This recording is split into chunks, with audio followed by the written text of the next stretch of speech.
ایک سرسبز و شاداب سی بستی میں لوگ پرامن اور خوشحال زندگی گزارتے تھے۔ اسی بستی میں ایک ایسے شخص کا گھر بھی تھا جو اپنے اخلاق اور عبادت گزاری کی وجہ سے مشہور تھا۔ وہ شخص بہت عقل مند اور دانا جانا جاتا تھا۔ یہی وجہ تھی کہ بہت سے لوگ اپنے مسائل لے کر اس شخص کے پاس آیا کرتے تھے۔ الغرض بستی میں موجود اکثریت ہی اس شخص کو عزت کی نگاہ سے دیکھتی تھی، مگر بستی میں کچھ لوگ ایسے بھی تھے جو اس شخص کو اچھا نہ سمجھتے تھے۔ ان کا ماننا تھا کہ وہ شخص جو چچا عیسیٰ کے نام سے مشہور ہے، محض اپنی جھوٹی آن اور شہرت اور پیسے کی لالچ کے لیے سب کرتا ہے، اور ضرور یہ لوگ جن کا تانتا اکثر ہی چچا عیسیٰ کے پاس بندھا رہتا ہے اسے پیسے اور انعام دیتے ہیں۔ وہ نیک نیتی کا لبادہ اوڑھ کر ایک تیر سے کئی شکار کھیل رہا ہے۔ چچا عیسیٰ کا چرچا اپنی چھوٹی سی بستی سے جڑی آس پاس کی بستیوں میں بھی ہونے لگا۔ ایک دفعہ کا ذکر ہے کہ چچا عیسیٰ عبادت سے فراغت پا کر کچھ لوگوں کے ساتھ اپنے گھر میں بیٹھے ہوئے تھے کہ تین شخص جو اپنے آپ کو ایک دوسرے کا دوست کہہ رہے تھے ان کے پاس آئے اور اکیلے میں ملنے کی درخواست کی۔ لہٰذا 3 گھنٹے بعد چچا تمام لوگوں سے فارغ ہو کر ان کی طرف متوجہ ہوئے۔ چچا ان تینوں سے مخاطب ہوئے، کیسے آنا ہوا؟ آپ لوگ اس بستی کے تو نہیں لگتے؟ چچا جی، آپ نے بجا فرمایا، ہم 7 والی بستی فیض پور سے آئے ہیں۔ ہم تینوں دوست تجارت کی غرض سے 7 والے شہر جانا چاہتے ہیں، مگر ہمارا یہ کچھ سامان ہے جو آپ کے پاس امانت کے طور پر رکھوانا چاہتے ہیں تاکہ ہم بے فکر ہو کر سفر کر سکیں۔ چچا نے ان سے کہا، یہ سامان اللہ کی حفاظت میں رہا۔ وعدہ رہا کہ جب تک تم تینوں سفر تجارت سے نہ لوٹو گے تمہارے سامان کی حفاظت کروں گا اور تم تینوں کے لوٹ آنے پر تمہارے حوالے کر دوں گا۔ بے شک اللہ نے چاہا تو ہم خوب منافع کما کر لوٹیں گے اور یہ سامان آپ سے لے کر جائیں گے۔ ان تینوں نے چچا کی ہاں میں ہاں ملائی اور کچھ دیر گفتگو کے بعد رخصت ہوئے۔ جب وہ باہر نکلے تو اندازہ نہ تھا کہ ان کے عقب میں کوئی شخص کھڑا ہے۔ دن یوں ہی گزرتے گئے اور ایک دن اچانک ان تینوں میں سے 2 دوست اپنے سامان کا تقاضا کرنے چچا عیسیٰ کے پاس آ گئے، لیکن چچا تو پہلے سے ہی پریشان بیٹھے تھے۔ انہیں دیکھتے ہی بولے، میں بہت شرمندہ ہوں کہ آپ کے سامان کی حفاظت نہ کر سکا۔ مگر چچا ہوا کیا ہے؟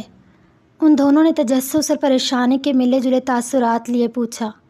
خطرے کی گھنٹی ان کے دماغ میں بجنا شروع ہو گئی تھی۔ چچا بولے، میں آپ کی سامان کی حفاظت نہ کر سکا، نہ جانے آپ کا سامان کیسے چوری ہو گیا۔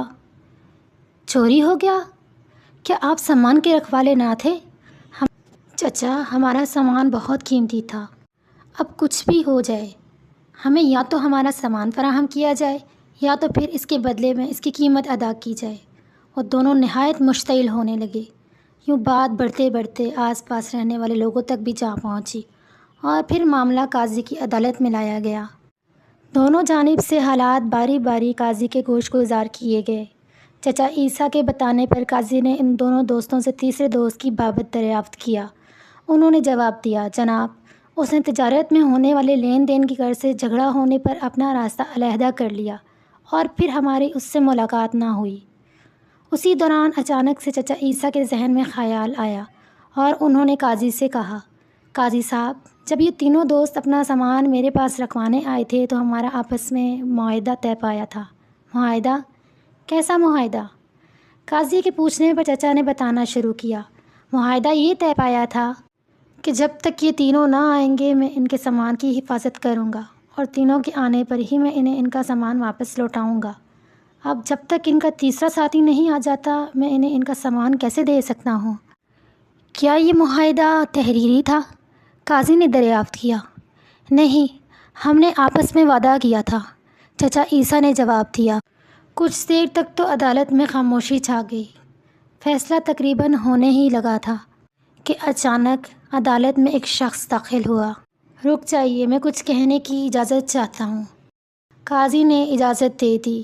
جناب، میں اسی بستی کا رہنے والا ہوں اور چچا عیسیٰ میرے بہت بڑے محسن ہیں۔ انہوں نے ایک بڑی رقم دے کر میری بیٹی کی جان بچائی تھی۔ اس پر قاضی نے کہا، یہ سب باتیں اپنی جگہ اہمیت کی حامل ہیں، مگر ان باتوں کا آج کے واقعے سے کیا تعلق؟ اس نوجوان نے پھر کہنا شروع کیا، چچا کے اس احسان کی بدولت میں ان کا بہت بڑا خیر خواہ بن گیا۔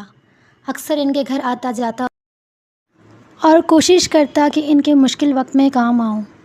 جب یہ تینوں دوست پہلی بار چچا عیسیٰ کے گھر آئے اور اکیلے ملنے کا کہا، اس وقت چچا کے پاس بیٹھے بہت سے لوگوں کے ساتھ میں بھی موجود تھا۔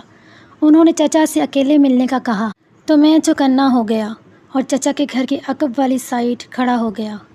یہ باہر نکلتے ہی زور زور سے ہنسنے لگے اور کہنے لگے، چچا کی شہرت اب زیادہ دن نہیں رہے گی جناب، یہ تینوں مشکوک ہیں، ان سے سرزنش کی جائے۔ اس نوجوان کے ساتھ کتنے ہی لوگوں نے چچا کی نیک نیتی کی گواہی دی۔ قاضی بھی ان نوجوانوں سے سختی سے پیش آیا اور پھر انہیں سچ اگلنا ہی پڑا۔ جناب، سچ تو یہ ہے کہ ہم تینوں اور چچا کی نیک نیتی اور اچھی شہرت سے بہت حسد کرتے تھے، اور اس سے بھی بڑھ کر ہمیں پیسے کی لالچ تھی۔ یہ ہمارا ہی منصوبہ تھا۔ دراصل جس دن ہم نے چچا کے پاس سامان رکھوایا، اس کے چند دن بعد ہم نے چچا کے گھر سے سامان چرا لیا اور منصوبہ بنایا کہ چچا سے سامان کا تقاضا کر کے سامان کے بدلے پیسہ ہتھیار لیں گے۔ تم تینوں نے ایک اچھے اور نیک انسان کو تنگ کیا اور اس سے اس کا مال ہتھیانا چاہا۔ تم تینوں کو سخت سزا دی جائے گی، قاضی نے فیصلہ کن انداز میں کہا، اور یوں نہ صرف چچا عیسیٰ کی بے گناہی ثابت ہوئی بلکہ ان تین نوجوانوں کو سزا بھی مل گئی۔